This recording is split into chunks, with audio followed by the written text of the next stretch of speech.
Spice muwala wa mpisa ayaniriza gwamanyi ne gwatamanyi teri muntu akatuukira ku mmoroka yaako ne kasesa ndabe wa mumanyiko ekinange kimwe ekyokubiri kayambi n'okalengere no kawaddeyo bino eri kale oba bikoledde mu kamera nezo omuntu ayamba yenna wayambita awero kikoze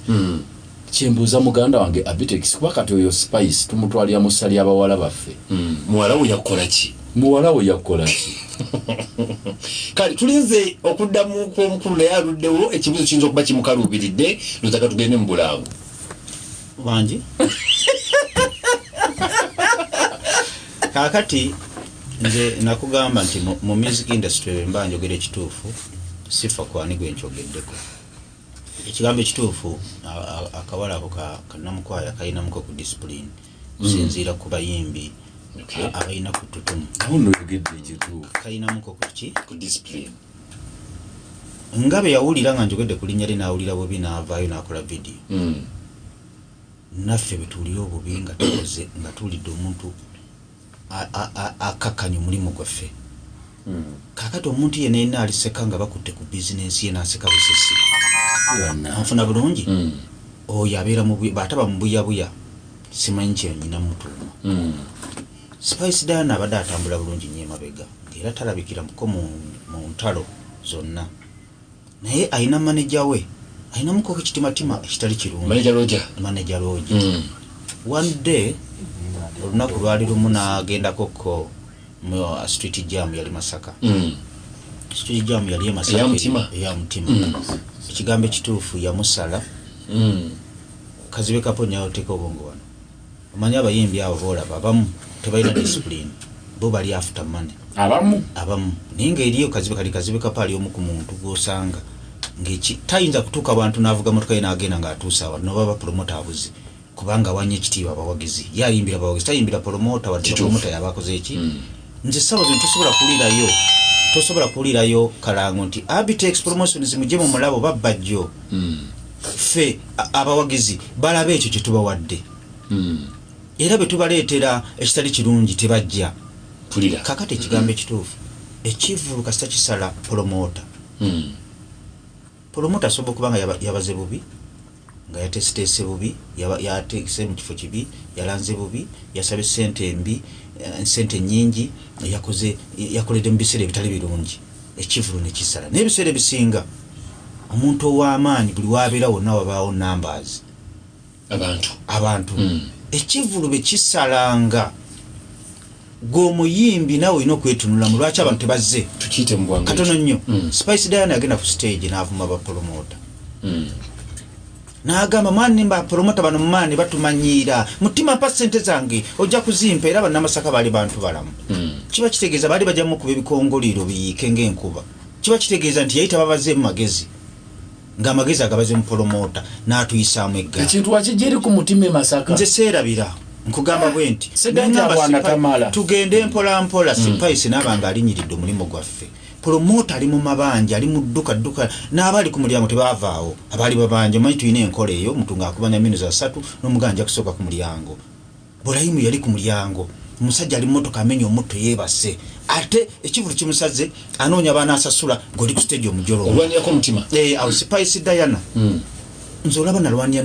nze Nobert mu bantu abakyasinza okuntyobera ali omukubo naye bwe kyatuuka wizo ng'amukubye nali nwanirira kifaananyi kyaki ky'abapromota ekyokulabirako abayimbi abato ndi omu ku bayimbi ayagala ennyo abayimbi okusitula abayimbi nze ndi promota ate ndi mukwano gwa music nakwatako ono olumu omuyimbi Serena Bata nemuteeka waggulu nashining ofuna bulungi manyi kyekitegeeza okuteeka sente omwana n'amulya ofuna bulungi manyi kyekitegeeza okukwata sente n'oziteeka mu muyimbi nze oyo nasemba okubalako oyo omuwala nga mutadde emiruzi nga 28 show kakati abayimbi abo abanene tebayamba ba upcoming